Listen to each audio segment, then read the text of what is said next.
Tonight, political priorities. It's not a sustainable situation. So we need to rein in spending. The challenges ahead for the Prime Minister and his cabinet. Plus, re-evaluating supports. The future of London's homeless service hubs uncertain. And a new school year in a whole new building. Now we get to experience this big, beautiful school. Day one for London's two newest learning centres.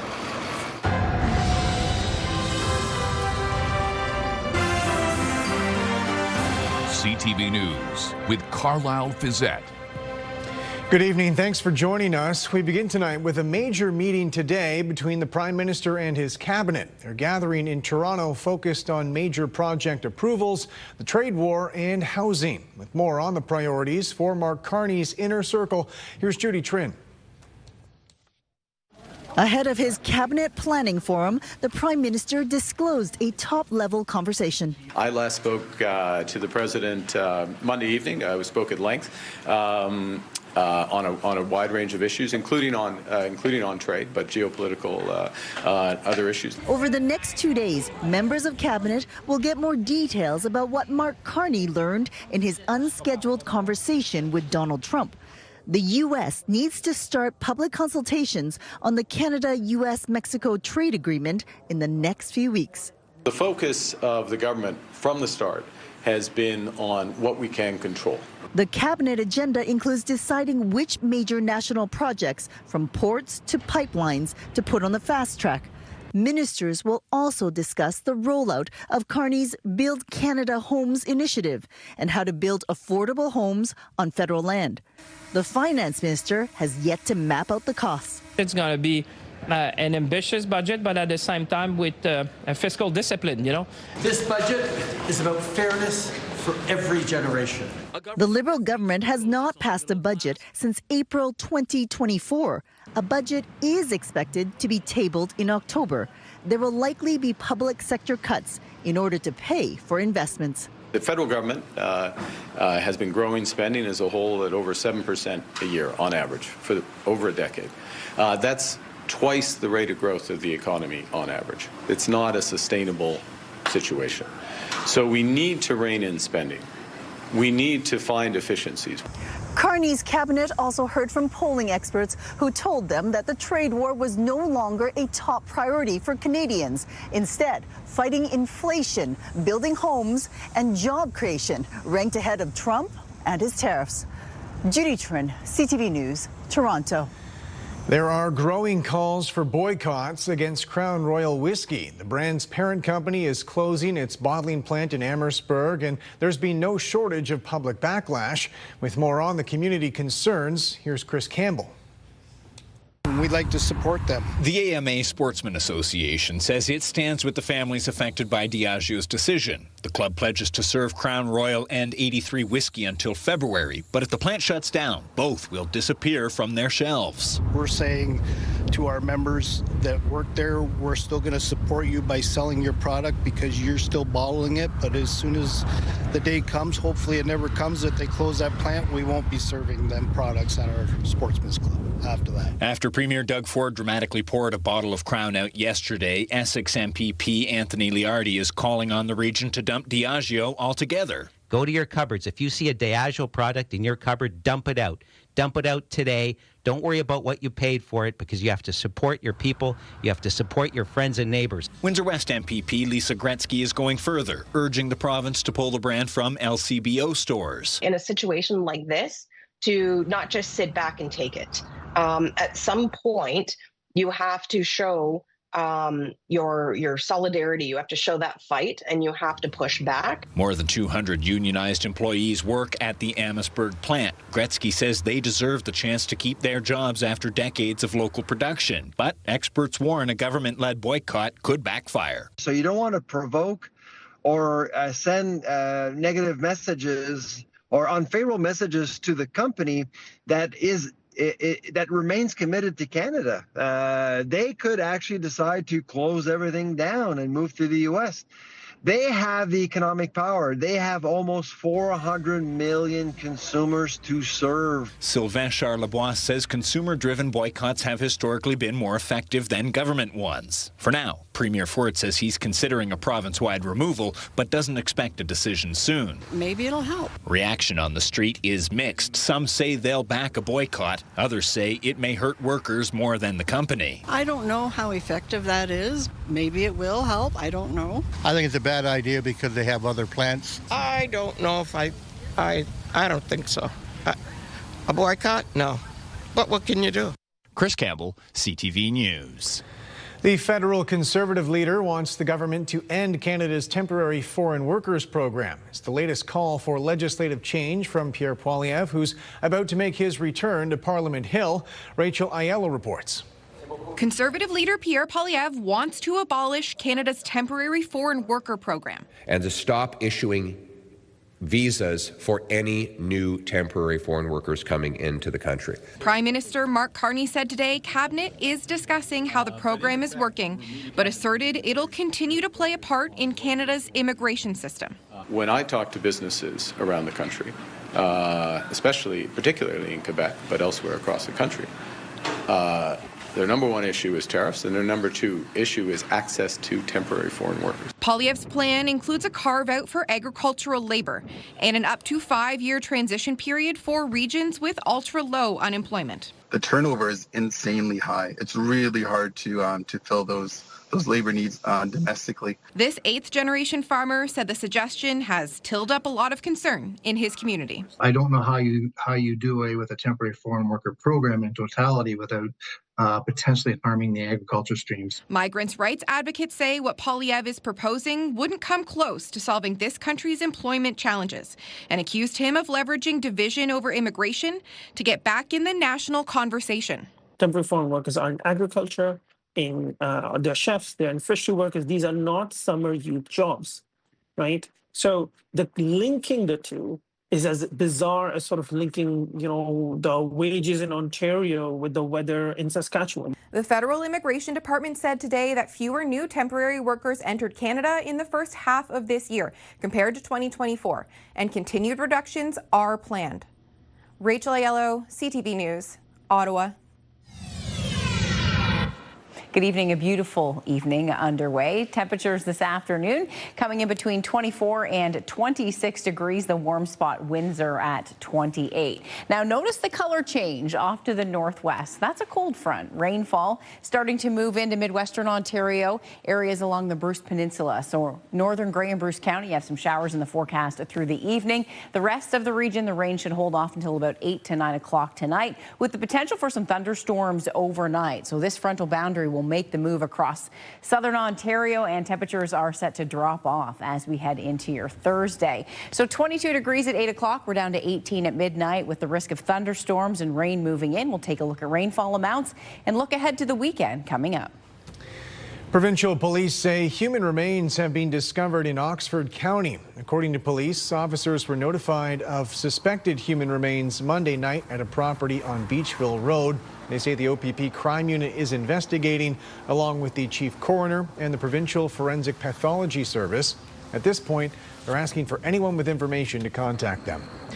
London police have released more information following a weekend shooting near Richmond Row. Police say they've charged these 5 London residents with various offenses. They say there's a 6th outstanding suspect, though, who they are still trying to identify. According to police, they executed a search warrant Monday, finding a loaded handgun, cocaine, plus pills and drug scales.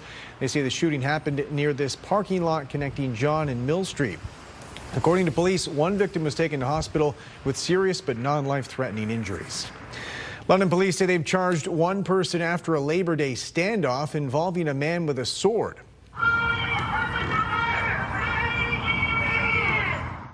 Officers responded near Beaverbrook and Oak Crossing roads Monday around noon. Police say a man swung a sword at someone several times who was trying to move out of the home. A lengthy standoff ensued and no injuries were reported. St. Thomas police say they're investigating an attempted robbery at a bank on Talbot Street Tuesday afternoon. They say an employee and customer called 911. According to police, 4 men in their late teens or early 20s entered the building, binding several employees' hands. One appeared to have a gun. Police say the suspects fled the scene without taking any money or property, getting away in a silver or gray Honda CR-V. Canadian border agents are reporting 2 major cocaine busts at the Blue Water Bridge. According to the CBSA, guards found 6 boxes containing 150 kilograms of coke on August 13th in a tractor trailer. They say it's worth an estimated $19 million. The next day, officials say they found close to 200 kilograms in another commercial truck trailer, and that haul is worth about $25 million. 2 men from the GTA have been charged with court appearances set for Sarnia. Tens of thousands of students returned to classrooms across our region today. Many of them even walked into brand new schools. With more from day one, here's Sean Irvin.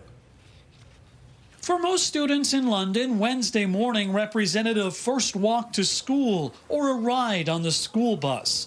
Some were full of nerves as they set out, including this grade 9 student who tried to describe how he felt. I don't know. I really don't know. It's a bit overwhelming, eh? Yeah, there's like buses and everything, and just you have to wake up 2 hours earlier. The latter start for elementary students was a welcome advantage at White Pine Public School, one of 2 brand new facilities in the Thames Valley District School Board opening Wednesday. Parents and students lined up a half an hour before the very first classes. Some were relieved their children will no longer have to ride a bus. We are a transfer. We were originally at Lambeth, so now we get to experience this big, beautiful school. Some even went from a long commute to a short stroll. I should say 1 minute walk, and we have our balcony, so I can see my son literally walking to the school, coming back. So it's very exciting. Enrollment at this 3-story public school building, the first of its kind in decades, is already nearing capacity of 800 students. No portables at this point, but with all the growth in this area, you never know. Lynn says her 68 staff members plan to quickly build a school community amidst the culture of the neighborhood. Yeah, very diverse population, very representative of the London community, which is amazing. Meanwhile, the kids are focused on spending time with their friends, including these 2 brothers, one of whom had a long pause before he answered. What's the best part of school?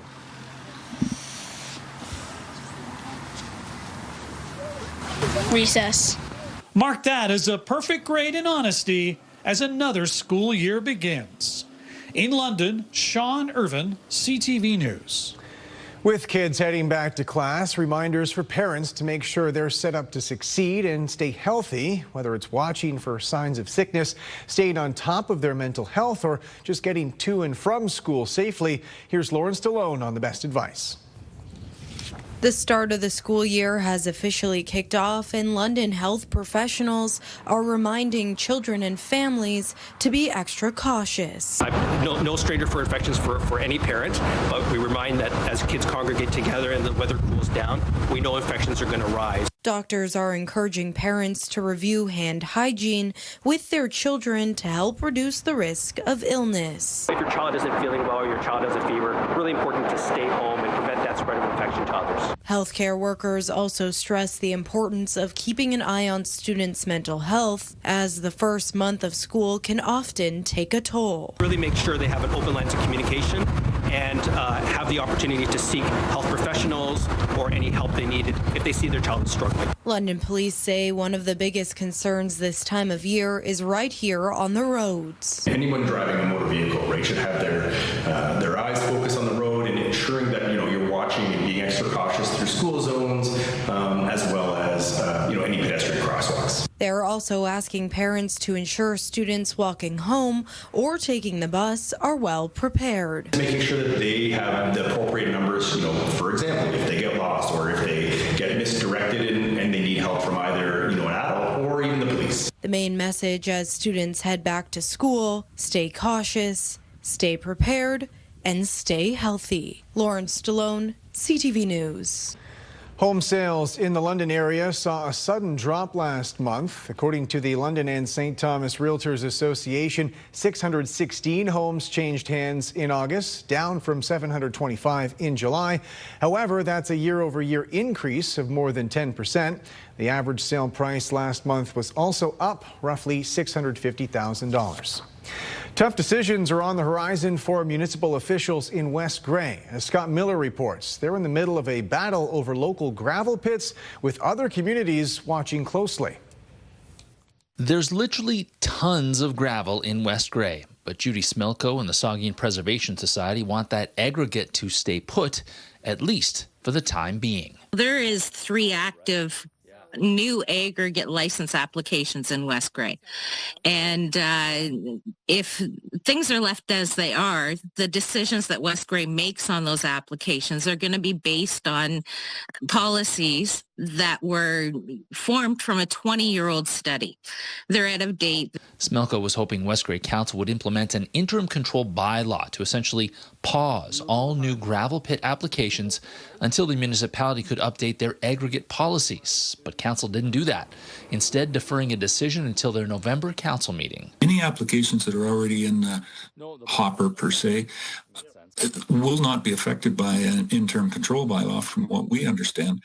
Those ones need to be addressed and going forward on the policies that are already in place. What West Grey does in terms of gravel is being watched by other municipalities, citizens groups, and the gravel industry because they are the unofficial gravel capital of the province. When you're identified to have 60% of the gravel resources in Grey County, and Grey County has 60% of southwestern Ontario's deposits of quality aggregate, you come underneath that influence inundation pretty quickly. The gravel industry says Ontario needs 4 billion tons of aggregate over the next 20 years to meet Ontario's infrastructure needs. But opponents say there's hundreds of underutilized gravel pits in Ontario, so new pits, especially those near sensitive wetlands and near rivers, are not necessary. We would have preferred a yes in that moment, but at the same time, we gathered more support and they showed up. And we have an opportunity to move forward with this still with council and work with them and balance against the industry. Eckel says they're working with provincial ministries to see what they're going to do about new gravel pits as they try and decide whether to put up the green light or stop sign on new gravel extraction in their region. Near Durham, Scott Miller, CTV News. We've got details tonight from an independent audit looking into London's homeless hub system. The findings highlight overwhelming demand and long-term financial uncertainty. With more, here's Daryl Newcomb. An independent audit of London's 2 low-barrier service hubs for the unhoused determined that demand is straining the services and staff at Youth Opportunity Unlimited's hub as well as at LOSA's Indigenous-led hub. The audit report warns, quote, both hubs are operating at full capacity with wait lists, indicating the need for expanded space and resources. Mayor Josh Morgan has championed the whole-of-community response to homelessness and its network of hubs and supportive housing. We know that we don't have enough operating money to keep it going forever, and we also don't have enough spaces. So I think the report is bang on with its recommendations and its guidance. Opening new hubs has been a challenge. The initial implementation plan was to see the first 5 open by May of 2024. As well, the province promised a heart hub for London, but funding for that has yet to be provided. The future is, I think, within the heart hub structure. That's where the province has said they're going to fund. That's where the province and the minister has said things are working. We're going to continue to fund. Audit Committee Chair Elizabeth Pelosa believes the report highlights the urgent need for senior government funding. We have buildings and capital. It's the operational dollars that we really need to see ongoing commitment from the province. The audit also implies there are challenges progressing people out of the hubs and into supportive housing. Quote, since opening in 2023, the hubs have served over 100 individuals and helped over 40 individuals to secure housing. We need that space available for housing in the community to move them out, to move the next batch of people in, for we could see those higher rates of success and flow through. And the audit warns staff working in the successful but stressed hub system may be risking mental health impacts. Quote, the workforce supporting the hubs is highly committed but experiencing relatively low low psychological health and safety. It is reasonable in any workplace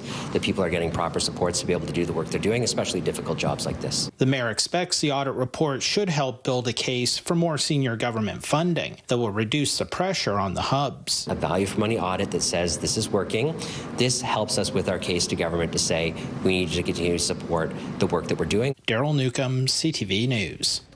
More beer store closures were announced today, one of them in northwest London at Wonderland and Gainsborough. I'm kind of a big fan of beer, so I guess I'm kind of split. I'd like to see beer more readily available, but I hate to see them close and people get out at work. According to beer store officials, the outlet behind Sherwood Forest Mall will close by November 2nd. It's one of 6 stores closing announced by the provincial government today.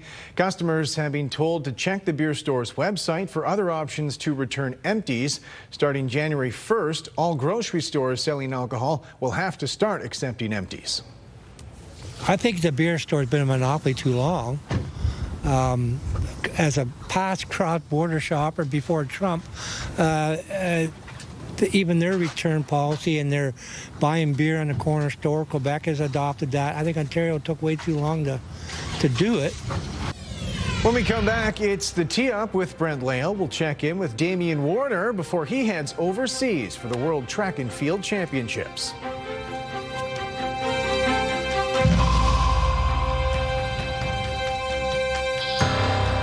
Download the CTV News app and stay on top of local stories as they unfold. We begin tonight with Ontario's latest. Customize your feed and watch live wherever you are. CTVLondon.ca, your home for news. Catch the action as the London Knights take on the Erie Otters Saturday, September 6th, live at the Western Fair Sports Centre. Enter online at ctvlondon.ca to win a 4-pack of tickets plus admission to the fair. Welcome back. It's time for the Tee Up with Brent Lail. And Brent, summer is just flying by. School's back in session, which means it's time for hockey season. Yeah, and a great start to the preseason for the London Knights so far. They beat Sarnia in back-to-back games, and that was in large part thanks to a super sophomore. Reed to Howry, scores! Logan Howry, second of the night. The first-round pick is ready to jump into his NHL draft year, and he's off to a massive start. 6 points in 2 preseason games. He only scored 9 goals all of last year in his rookie season. Just a lot of in the gym, a lot of, on the ice, a lot of shooting in my basement. Got a good shooting room there, so I spent a lot of time in there working on my shot. Yeah, only preseason, but, hoping I can continue it and, bring it into the regular season. Cowan and Bonk, a few guys like that, Mayu, that, they played junior B and got their feet wet, had some, put themselves in really good positions that they maybe wouldn't have got here, and they made the step when they got the chance the year after. So hopefully Howe's, goes on that same path, and he's looking like it. And Brent, the Knights are partnering with the Western Fair for one of their remaining 2 preseason home games. Yes, Saturday afternoon against Erie. The game will be played at the Western Fair Sports Centre. And hey, a ticket to that hockey game also gets you into the annual fair. Just pass it here, go underneath. And over at Western Fair, head coach Brandon Pruss and his London Nationals are preparing for next week's season opener in LaSalle. The preseason ends with games tonight and tomorrow. I think we're more ready than we were last year.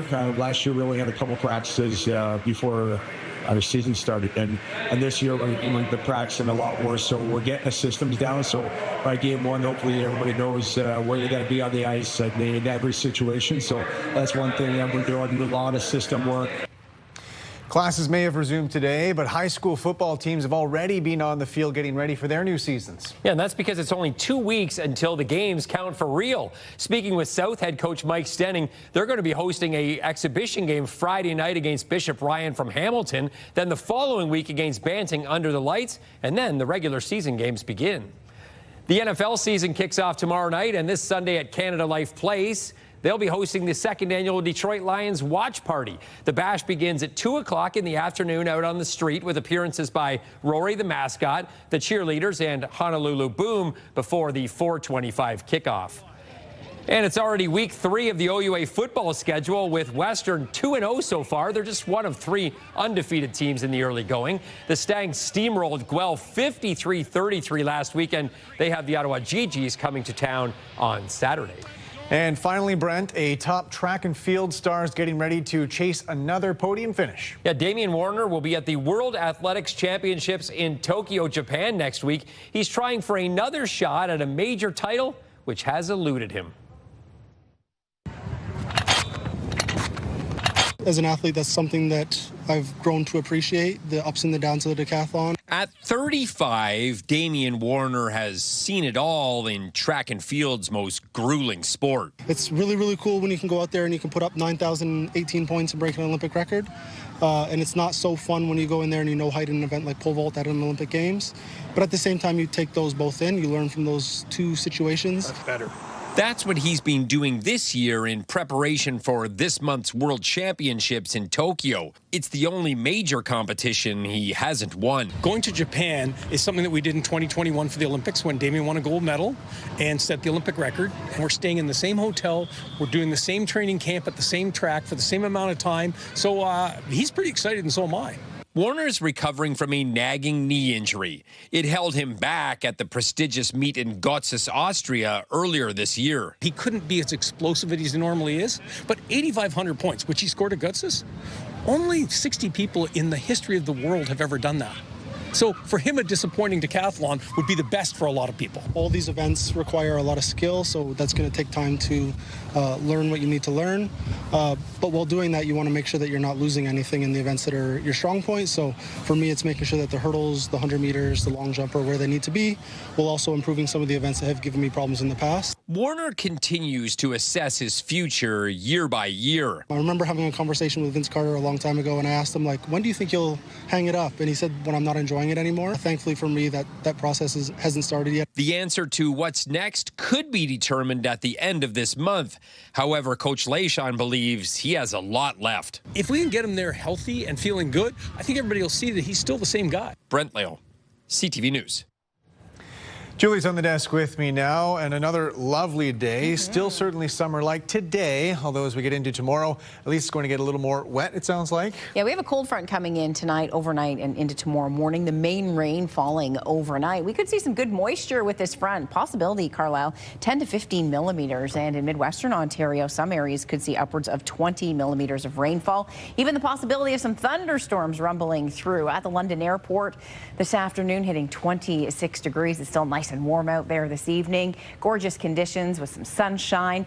Coming in above normal. We're going to shift things as this cold front comes in, and we're going to fall back below normal as we head through the rest of the week. Satellite radar shows that rain making the move towards the Bruce Peninsula. Rain and thunderstorms embedded in this cold front as it approaches the region. As we zoom out, you can see that counterclockwise circulation associated with the low pressure area in northwestern Ontario. It's led to some heavy rainfall warnings areas to the northwest. That front will continue its trek across the lower Great Lakes, ushering in much cooler air. Look at the temperature in Thunder Bay. It's 7 degrees. So on the flip side of that front, temperatures are in the mid-20s, feeling like the upper 20s. So that cold front will pack a punch as it pushes through the area. You'll notice the change tomorrow. Western Canada still quite hot, and through the interior of British Columbia dealing with air quality advisories.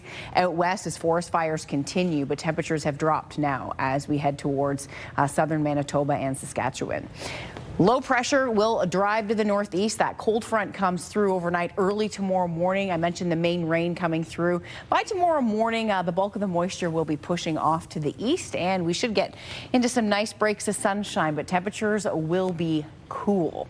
So you can see this band of moisture that makes the move across the area. Again, possibility of those thunderstorms anytime between about 4 and 6 a.m. That'll be that front coming through the area. It'll continue to drive off to the east, and then the cloud cover looks to break up. So we should get into a nice sunset as we head into a Thursday evening. Friday, we're expecting some gusty winds and some cooler temperatures. And Midwestern Ontario, you will be dealing with some scattered showers in the forecast, so some lake-enhanced activity. activity. And as you can see, some light rainfall around. So the main rain comes overnight into tomorrow. And then as we move through the rest of the week, just the chance for scattered showers areas to the north. You can see Owen Sound about 13 millimeters, close to 11 millimeters in London. Goderich could see about 20, upwards of 25 millimeters of rain. And again, if we get under one of these heavier storms, we'll see those numbers come up just a bit. Overnight, 12 to 13 degrees across most of the region, a bit milder along the lakeshore, 15 to 17 degrees in Long Point. Rain ending in the morning, breaks of sunshine by the afternoon, but the forecast high just 19 degrees. Winds out of the west as we head through the latter half of the day. Our Metal Roof Outlet forecast for your Friday, back into a mix of sun and cloud. I mentioned some gusty winds across the area as we wrap up the week, and then Saturday looks good with a mix of sun and cloud and 19. We do have some showers in the forecast on Sunday, 18 degrees, although the probability about a 40% chance, not an all-day rain. Next week, Monday through Wednesday, mix of sun and cloud, temperatures recover back to around 22, and that's where we should be for this time of year. Our Metal Roof Outlet forecast for Midwestern Ontario. You have more showers in your forecast this time of year. When that cold air comes in, it generates off-lake showers and cloud cover, and it's that dark cloud. You can almost see it as you, from areas that are looking to the north, can see that dark cloud coming in. So as that moisture comes across the lake, of course, generating some scattered showers. Friday, Saturday into Sunday, about a 40% chance, ramping that up to 70 on Sunday. Daytime highs on the cool side. Friday, 21, expecting breaks of sunshine, and then as we head into early next week, 18 to 21 degrees. Carlyle, back to you. Thanks very much, Julie. Still ahead, a planned EV battery facility in Quebec falls apart. Details on the provincial government's decision to pull the plug. Happy first day of school. Yeah. Leanne, when you were in school, did you ever get sent to the wall as punishment? You don't seem like someone that spent time at the wall. You do, though. I say that with love.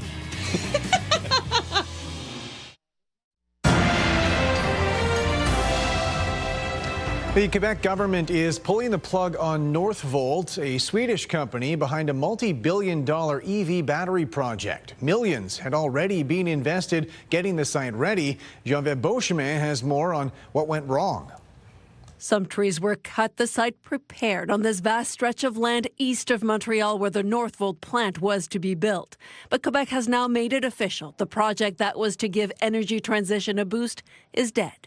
The minister responsible for the file in Quebec, Christine Fiset, announced the end of its financing deal for the battery plant and a plan to try to recuperate some of the money it invested. The project was launched in 2023, touted as the largest private investment in Quebec history. Swedish manufacturer Northvolt, then run by former Tesla executives, pledged to produce enough batteries to power 1 million electric vehicles a year on land in McMasterville and Saint-Basile-le-Grand. But we couldn't help glancing at Quebec. The project was touted as a cornerstone of the Filière Batterie, Quebec's bid to be a hub for EV battery production. Ottawa pledged money but hadn't put it in yet, while Quebec taxpayers spent nearly $500 million. Northvolt hit a series of roadblocks. Critics blamed the government for ignoring environmental assessment rules.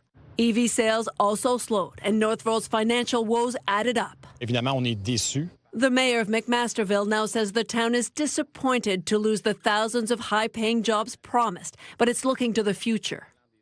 And Quebec says while Northvolt is done, the province's EV battery supply chain is still in the works. Now the municipality is looking to see just what else will be built here to replace this massive project. Geneviève Beauchemin, CTV News, McMasterville, Quebec. A new survey has found divided opinions when it comes to work from home options for federal government employees. The Angus Reid survey found 45% of respondents supported ending hybrid work for public sector employees. Roughly the same amount opposed the idea. Premier Doug Ford recently announced all provincial employees will be required back in the office full-time in January. The minister in charge of the Canada Revenue Agency has given the tax authority 100 days to improve service. As Sean Varden reports, complaints against the CRA's call centre are piling up. If you're looking for help or answers from the Canadian Revenue Agency, get ready for a wait. And some are warning others about how much time they've wasted on the phone, noting the system is dropping calls before anyone answers. I'm a frustrated taxpayer right now. Janet Marinica is a former federal executive who says her back-to-back calls were dropped at 59 minutes and 59 seconds. 2 hours gone without getting a hold of anyone at the CRA call center. I have not been able to get anybody, and I'm not interested in waiting another 59 minutes, 59 seconds, and then be cut off. But she's just one fed-up taxpayer in a sea of many. The problem so well known, the Minister of Finance is giving the CRA 100 days to do something about it. In a letter to the chair of the Standing Committee on Finance, Minister Francois-Philippe Champagne says it's increasingly apparent that the CRA is not meeting the reliable and timely service that Canadians expect and deserve. The agency has been asked to take concrete steps to help Canadians get the assistance they need, Champagne wrote. This will include reallocating and adding personnel, piloting a new call scheduling system, and expanding digital services, among other measures. And even though the minister isn't committing to giving the agency more money to make things better, the union executives representing tax workers say they're happy the government is getting involved. Seems that the minister has listened to our concerns and the concerns of our members in the contact centers. Some cases, in some instances, it takes 52 weeks to get some answers or to get a file being processed. According to the Treasury Board Secretariat, in 2024, the CRA had over 59,000 employees. In March of this year, that had dropped to just over 52,000. The union suggests the shrinking workforce is part of the problem, and Janet thinks the public should take part in finding a solution. First question is, are there focus groups for taxpayers? I understand that, they'll be working with the employees and working with management, and union management will be involved, but where are the taxpayers in this? Sean Varden, CTV News. Strength in technology and basic materials helped Canada's main stock index finish higher. The TSX gained 136 points. In New York, the Dow lost 25. The Nasdaq added 218. Canadian dollar took a minor loss today, 0.02 of a cent. On commodity markets, gold gained more than $43 an ounce. Oil dropped $1.62 a barrel. Coming up, backing down from a book ban, intense backlash in Alberta leads the province's government to reevaluate its literary crackdown. Welcome back. Canadian health officials have approved a new drug for treating ovarian cancer. Pauline Chan has more on the difference this new option is expected to make. Liz Reichert was diagnosed with ovarian cancer after a medical episode while on vacation in Paris in 2019. No other symptoms. Except as I was sitting on that bus, I felt like, oh my God, I feel like I'm getting a giant period. It was stage 3B, with stage 4 being the most advanced form. It meant that the cancer had already spread from my pelvic area into my peritoneum, which is the kind of sac that holds all your organs in your belly. Ovarian cancer is typically quite advanced when it's finally detected. Reichert had surgery followed by platinum-based chemotherapy and has been doing very well for the past 6 years. But for most ovarian cancer patients, there comes a time when those platinum-based chemos no longer work. That's why the approval of a new drug called Elahere is so significant. Mirvetuximab is the generic name. So it's approved for women with what we call platinum-resistant ovarian cancer. Dr. Alan Covens says Elahere acts on the folate receptors on the cell membranes. The majority of ovarian cancer cells, like 70-75%, will express folate receptor positivity on the cell membranes. So the majority of patients would be eligible to benefit from this drug. Not everybody, but the majority. Reichert is living a good life now, but always aware of the chance of her cancer returning, and knowing new medications are becoming available keeps her full of hope. Elahere is expected to become available in Canada next year. In the meantime, patients should talk to their doctor about treatment options. Pauline Chan, CTV News. WestJet officials have announced a deal to buy dozens of new aircraft, their largest ever order from Boeing. They say they've ordered 60 new 737-10 MAX aircraft with an option for an additional 25, as well as 7 787-9 Dreamliner planes with options for 4 more of those. Officials would not reveal any financial terms. They say the deal increases WestJet's order book to 123 aircraft and 40 options. The Alberta government is pausing in order to ban books with what officials call sexually explicit content from schools. It'll be paused for a couple of hours while the ministerial order is rewritten. The direction will be to take books with pornographic images out of the libraries and to leave the classics alone. I think that there was some misunderstanding of the order. but we should fund experts like teacher librarians to ensure that we're having the right materials in the right classrooms for the right ages, instead of just banning everything willy-nilly, which is what this ministerial order attempted to do. Alberta's premier says her education minister will revise the order, making sure classic literary works stay in school libraries. Several education leaders from school boards across Alberta had expressed concerns over the book ban, which they say appeared vague and difficult to enforce. A recent robbery in Nova Scotia is racking up views on social media after the jewelry store's security system kicked in. As Ryan McDonald reports, the smoke screen worked exactly as anticipated, foiling the heist in a matter of moments.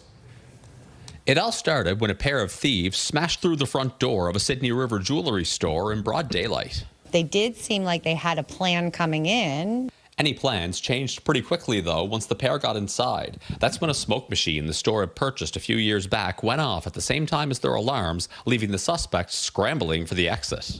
It was pretty comical because we've experienced it. We've tested our smoke machine, so we know what the visibility is like, and there is no visibility. 5 years ago, we had a armed robbery. Store owner Glenn Tuddy says after that incident, they decided to install this machine called a smoke cloak. You can't see your hand in front of your face, so you can't steal what you can't see. Last week, a story aired on CTV News about a jewelry store in Ontario whose owners installed a similar security measure after a violent break-and-enter there last year. You just want to do anything you can to try and delay them and slow them down. It's not like we're trying to, incapacitate them or something. While the smoke may have foiled the suspects pretty quickly, today there was still the matter of whether or not they've been caught. We reached out to Cape Breton Regional Police for an update, but didn't hear back by news time. The store's owner says 4 items were taken and a glass case was damaged, but it will all be covered by insurance. For now, they have gotten plenty of feedback about their security measures and their video that has been viewed quite a bit. I think it's in excess of 150,000 people since Friday supper time. Exposure that he hopes might even result in some extra business in the wake of a brazen break-in. Ryan McDonald, CTV News, Sydney River, Nova Scotia. A cold front on the move brings showers and thunderstorms to the area overnight. Temperatures will be on the cooler side as we head into the weekend. Thank you to Carol Ann White for this gorgeous photo. A massive military parade in China today, watched by dozens of leaders from around the world.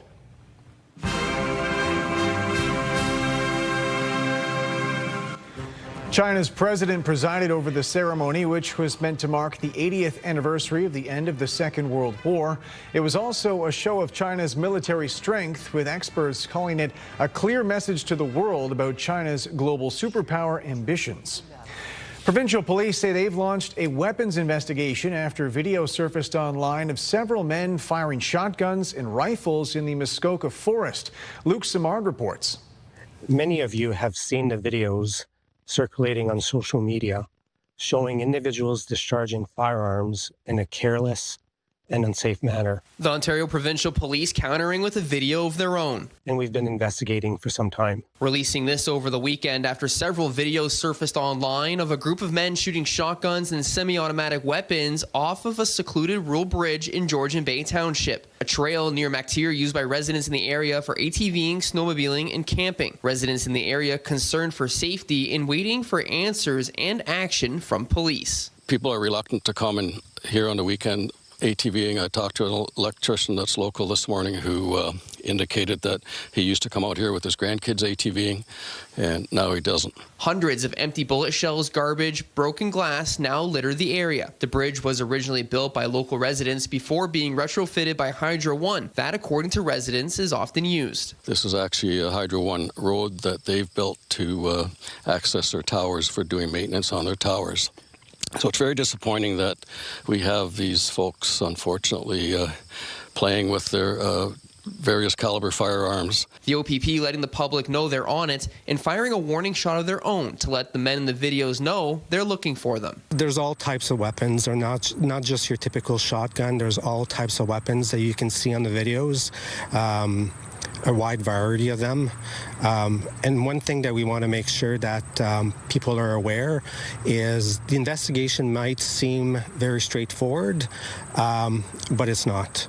The investigation is ongoing. Local politicians, including Scott Aitchison and Graydon Smith, now releasing a statement on the matter, all echoing that the actions will not be tolerated, saying in part they fully support the OPP's investigation and their efforts to hold individuals accountable. Georgian Bay Township also weighing in. When you discharge that amount and that quantity of shells in the environment and start shooting up, propane tanks, we have many areas here that are significant wetlands, and we have a lot of species at risk. Police continue to do public outreach to find out who is responsible for this incident. Meanwhile, a community meeting will be taking place later on this week. Luke Simard, CTV News, MacTier. London's top stories. We have breaking news tonight out of Ottawa. The latest in the breaking news alerts. I'm tracking an area of severe weather. It'll start. And watch live. A development now to a story from City Hall we brought you. Download the CTV News app. It's Jeff, KP, and Backstage Ben from Virgin Radio, and we're sending you to London's largest outdoor festival, Rock the Runway. Tickets are on sale now, or you can listen to us on 97.5 Virgin Radio for your chance to win NoahCon tickets. Welcome back. A Canadian performer is joining the cast of Saturday Night Live for its new season. Oh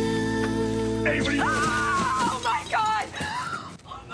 Comedian Veronica Slokowska is from Barrie. She's one of 5 new faces joining the show full-time. She's had previous roles in the Netflix series Tires while building a large following on social media. SNL's 51st season will premiere on October 4th. And finally tonight, a world record set in the mountains of Switzerland. This is Austrian extreme sport athlete Peter Salzman breaking the world speed record for a base jump in a wingsuit. He jumped from more than 3,700 meters above sea level and reached a top speed of 347 kilometers an hour. A tracker was built into his suit to measure data while he wore a specially designed helmet designed to cut through the air and reach the record-breaking speed. That's it for us. Thanks for watching. For your latest local headlines, you can always head to our website. I'm back tonight with your late news at 11. Bye for now.